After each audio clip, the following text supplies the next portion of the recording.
안녕하세요. 책 읽어주는 꿀잠 DJ입니다. 잘 지내셨죠? 오늘도 지난 시간에 이어서 알프스 소녀 하이디 읽어드리도록 하겠습니다.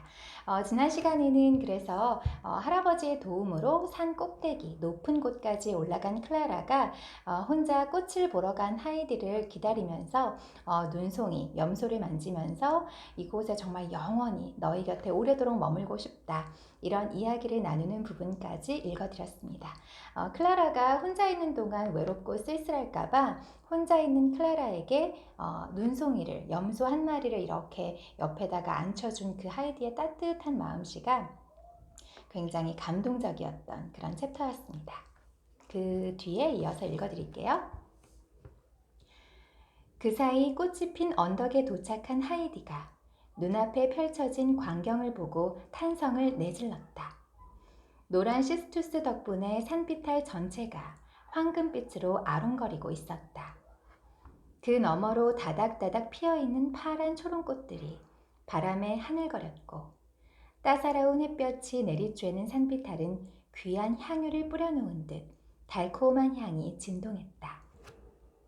그 좋은 향기는 화려한 황금빛 꽃들 사이로 동그란 얼굴을 살짝 들이민 소박한 갈색 꽃에서 나는 향기였다. 하이디는 꽃밭을 내려다보며 향긋한 갈색 꽃에서 가슴속 깊이 그 향기를 들이마셨다. 그러더니 갑자기 방향을 돌려 클라라를 향해 미친 듯이 달려갔다. 하이디가 멀리서부터 클라라에게 소리를 질러댔다. 클라라! 클라라! 너도 저기 가봐야 해. 너무너무 예뻐. 정말 근사하단 말이야. 저녁에는 지금처럼 안 예쁠 거야. 내가 너를 안고 갈 수 있을지도 몰라. 네 생각은 어때? 클라라가 눈을 동그랗게 뜨고 잔뜩 흥분한 하이디를 바라보다가 곧 절레절레 고개를 내저었다. 안 될 거야, 하이디.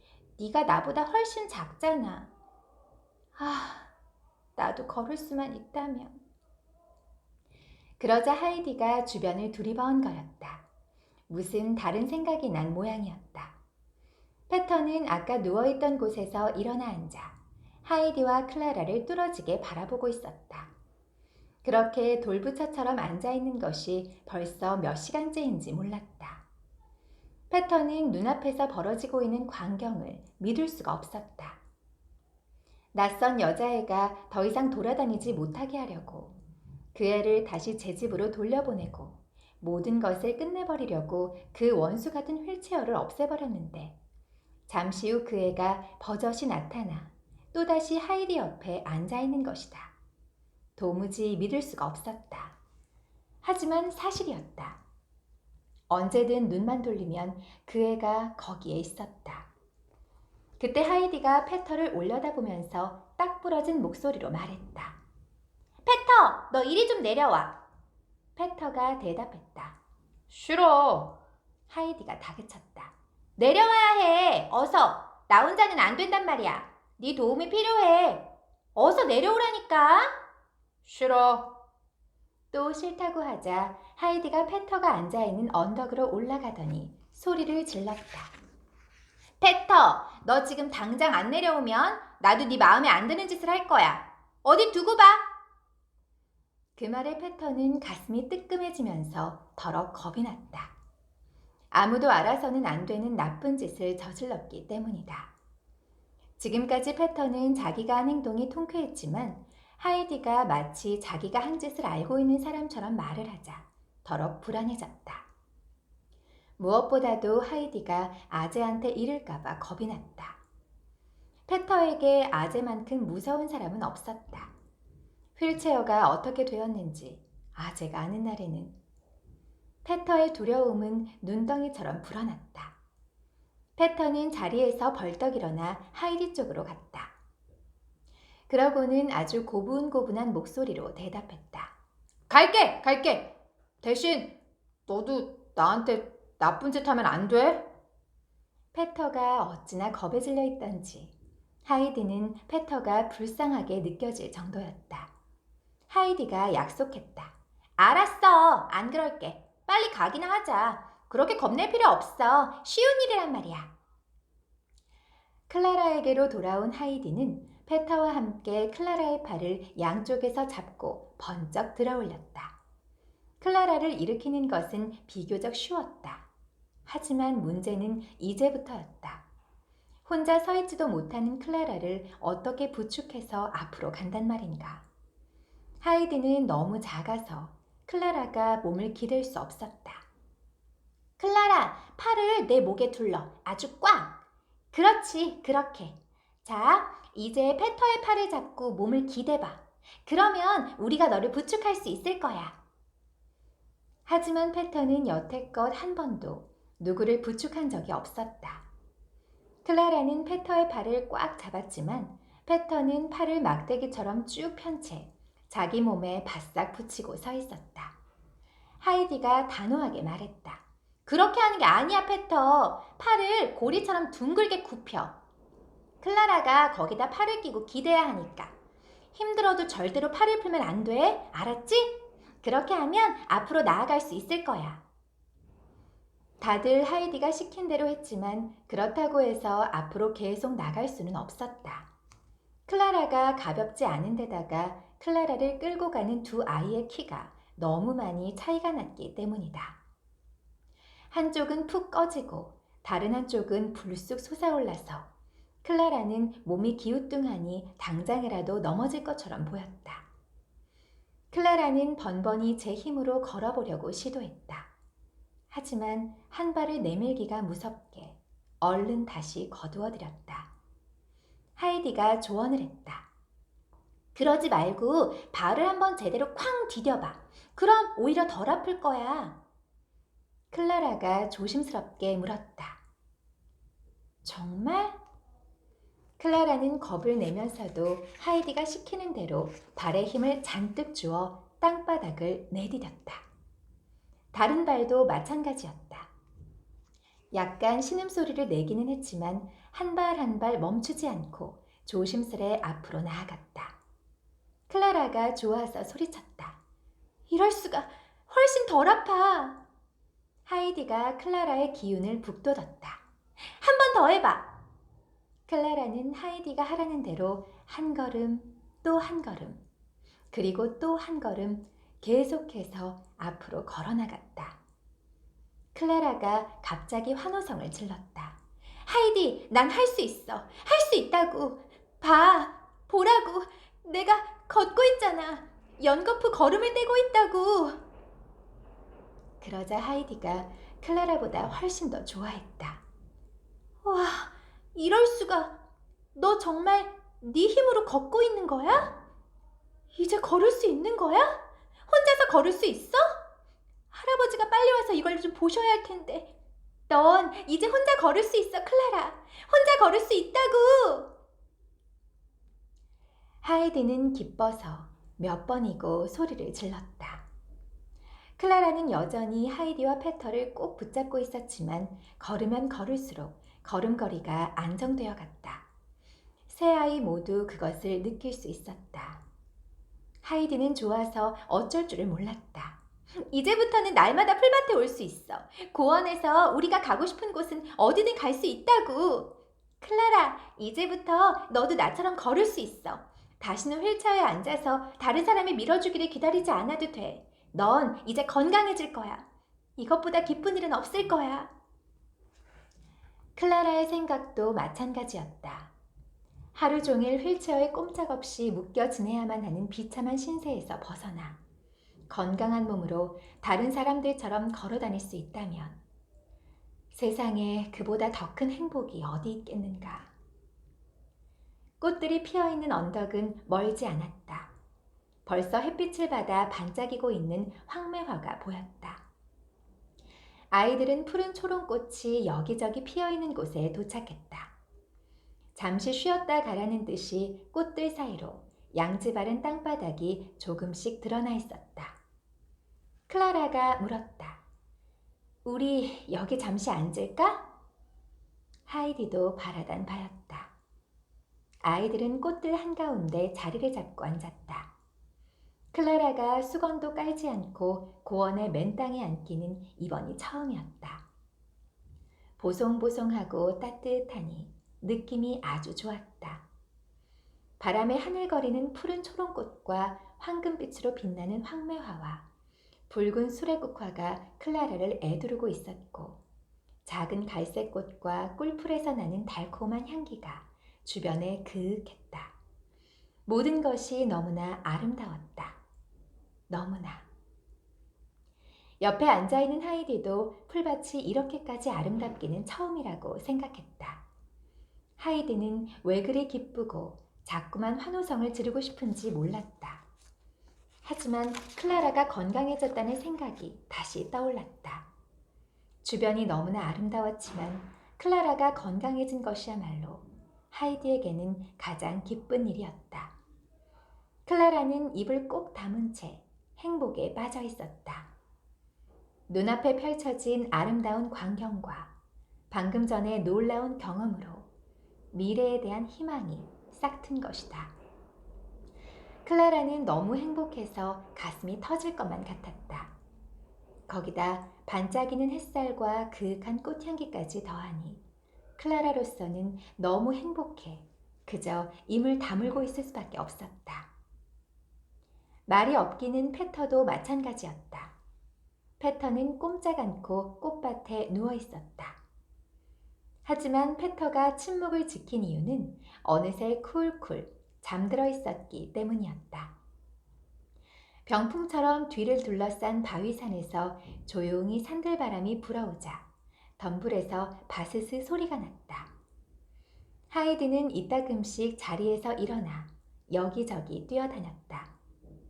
저쪽으로 가면 이쪽이 더 예쁜 것 같고 이쪽으로 오면 저쪽에 더 많은 꽃들이 피어 꽃향기가 진하게 풍겨오는 것 같았다. 그래서 하이디는 가는 곳마다 잠시 앉아 있어야 했다. 그렇게 시간이 흘렀다. 해의 위치로 보아 한낮도 훨씬 지난 것 같았다. 그때 염소들 몇 마리가 무리를 지어 다가왔다. 분위기가 심상치 않았다. 아이들이 머물고 있는 언덕은 염소들이 풀을 뜯는 장소가 아니었다. 염소들은 꽃들 사이로 풀을 뜯는 것을 좋아하지 않았기 때문에 페터는 단 한 번도 염소들을 그곳으로 데리고 온 적이 없었다. 아이들을 찾아온 염소들은 대단한 임무를 띈 사절단처럼 보였다. 방울새가 맨 앞이었다. 염소들은 모든 규칙을 무시하고 자기들을 그토록 오랫동안 내팽겨쳐둔 아이들을 찾아 나선 게 분명했다. 염소들은 시간에 대한 감각이 아주 뛰어난 동물이기 때문이다. 실종됐던 일행을 꽃밭에서 발견한 방울새가 큰 소리로 울기 시작했다. 그러자 다른 염소들도 합창을 하며 아이들 쪽으로 달려왔다. 덕분에 페터는 잠에서 깼지만 처음 얼마 동안은 정신을 못 차리고 눈만 세게 비벼댔다. 푹신푹신한 속을 넣고 빨간 천을 씌운 휠체어가 멀쩡한 모습으로 오두막 앞에 서 있는 꿈을 꾸었기 때문이다. 천을 고정시킨 금색 못들이 햇빛에 반짝이는 모습을 보며 잠에서 깼는데 막상 눈앞을 바라보니 노란 꽃들 말고는 반짝거리는 게 없었다. 페터는 더러 겁이 났다. 휠체어가 멀쩡한 것을 보고 걱정을 덜었는데 다시 불안해진 것이다. 하이디가 아무런 해코지도 안 하겠다고 약속은 했지만 그렇다고 자기가 저지른 짓이 들통나지 않으리라는 보장은 없었다. 페터는 아주 고분고분 행동했고 하이디가 시키기도 전에 알아서 클라라를 부축하는 등 모든 일을 하이디가 원하는 대로 아주 완벽하게 해냈다. 아이쿠 우리 페터. 아이고. 그러니까 사람이 죄 짓고는 못 살아요. 그쵸? 자꾸 겁이 나는 거지. 누군가가 알아챌까 봐. 특히나 하이디 그리고 특히나 할아버지. 아이고 순진하고 착한데 몸이 너무 머리보다 앞섰어요. 그쵸? 한번 생각을 하고 행동을 했어야 하는데. 풀밭으로 돌아오자 하이디는 얼른 점심 자료를 가지고 와서 페터에게 한 약속을 지킬 준비를 했다. 하이디가 페터의 마음에 들지 않는 일을 하겠다고 으름장을 놓은 것은 바로 자루에 든 점심을 두고 한 말이었다. 그날 아침 할아버지가 자루에 맛있는 음식을 잔뜩 담는 걸 지켜보며 하이디는 페터한테 한몫 단단히 나눠줄 수 있겠다 싶어 무척 좋아했다. 그런데 페터가 괜한 고집을 부리고 자기의 부탁을 들어주지 않으려고 하자 하이디는 그만 화가 나서 국물도 없을 줄 알라는 뜻으로 페터를 협박했던 것이다. 페터는 그런 것도 모르고 하이디의 말을 아주 다르게 알아듣고는 쓸데없이 겁을 먹은 것이었다. 하이디는 자루에 든 음식들을 하나하나 꺼내 새 무더기를 만들었다. 새 무더기 다 어찌나 크고 푸짐하던지 하이디가 좋아하며 혼자 중얼거렸다.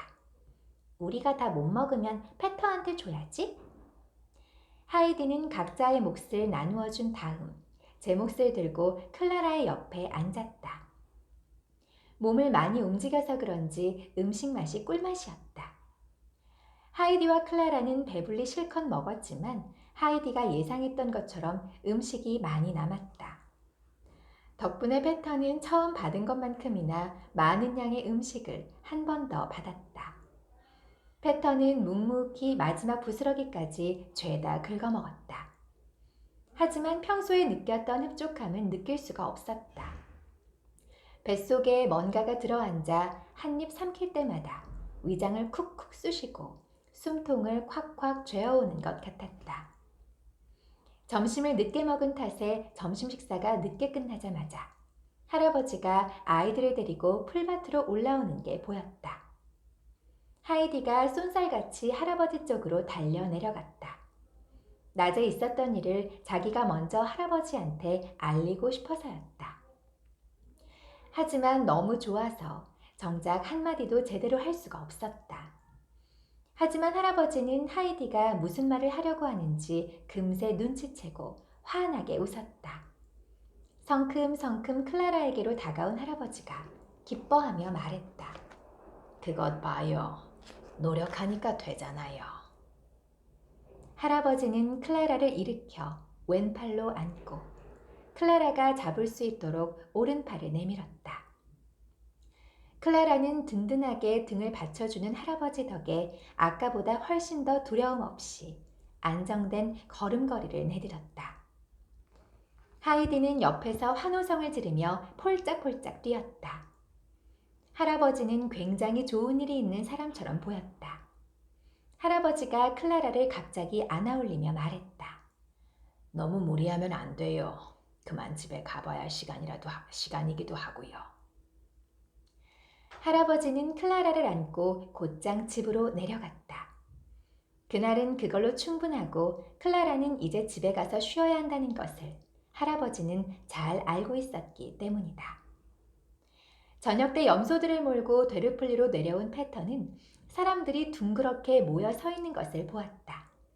동네 사람들은 자기들이 애워싸고 있는 것을 서로 더 잘 보려고 밀치락달치락 하고 있었다. 페터도 호기심이 발동해 겹겹이 애워싼 사람들을 왼쪽 오른쪽으로 밀고 머리를 들이밀었다. 드디어 페터도 문제의 물건이 눈에 들어왔다. 잔디밭에는 휠체어의 몸통 부분이 나동그라져 있었다. 등받이의 일부가 아직 달린 채였다. 빨간 천과 반짝이는 금색 못들만이 그 휠체어가 얼마나 화려하고 값비싼 물건이었는지를 증명해주고 있었다. 페터 옆에 서 있던 빵집 주인이 입을 열었다. 사람들이 저걸 산으로 가지고 올라갈 때 나도 거기 있었어. 모르긴 몰라도 최소한 500프랑은 나갈걸. 내기에도 좋아. 그런데 어쩌다 저 지경이 됐는지 그저 놀라울 따름이야. 빨간 천이 어찌나 고운지 홀린 듯 바라보고 서 있던 바르벨이 한마디 했다. 바람에 떠밀려 굴러 떨어졌대요. 아재가 그랬어요. 그러자 빵집 주인이 바르벨의 말을 되받았다. 바람이 그랬기에 망정이지. 사람이 그랬으면 큰일 날걸.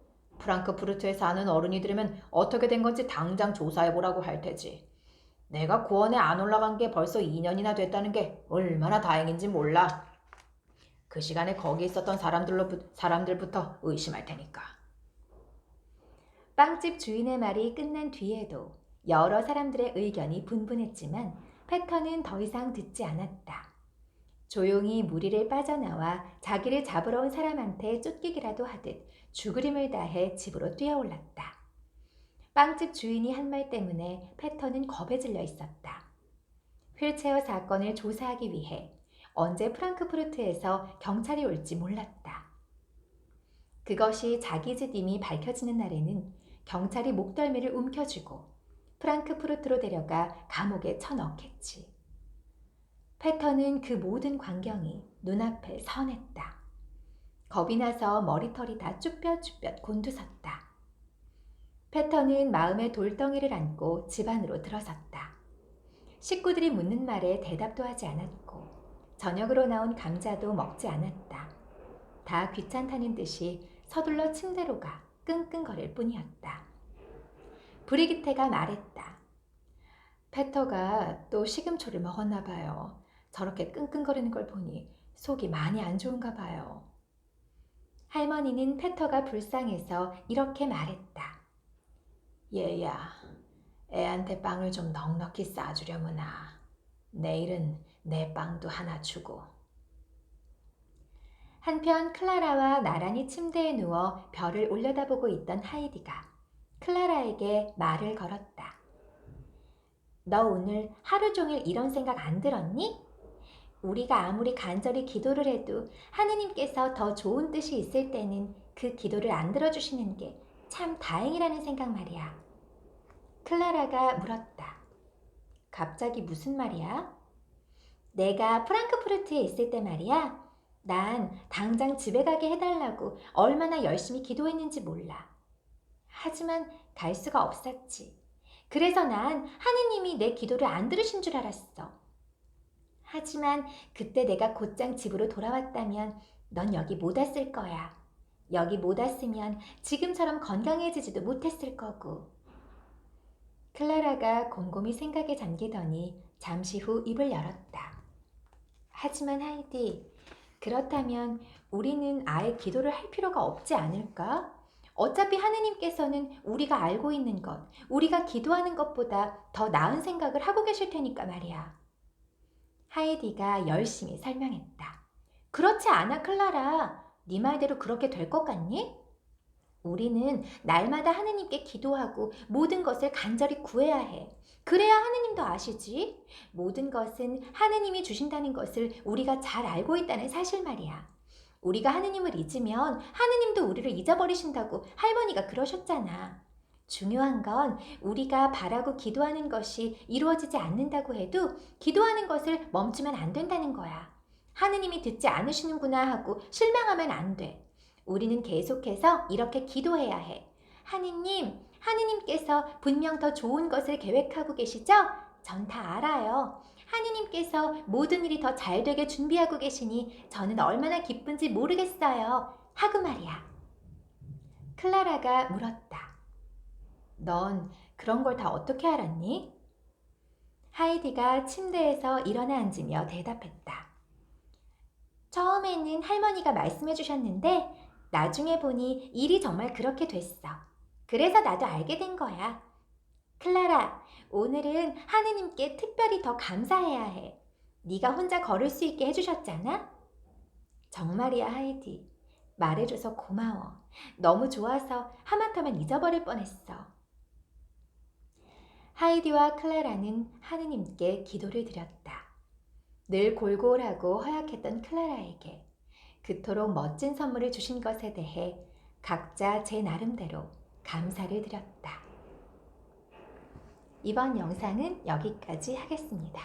시간 나는 대로 틈틈이 또 읽어서 업로드하겠습니다. 들어주신 여러분 감사합니다.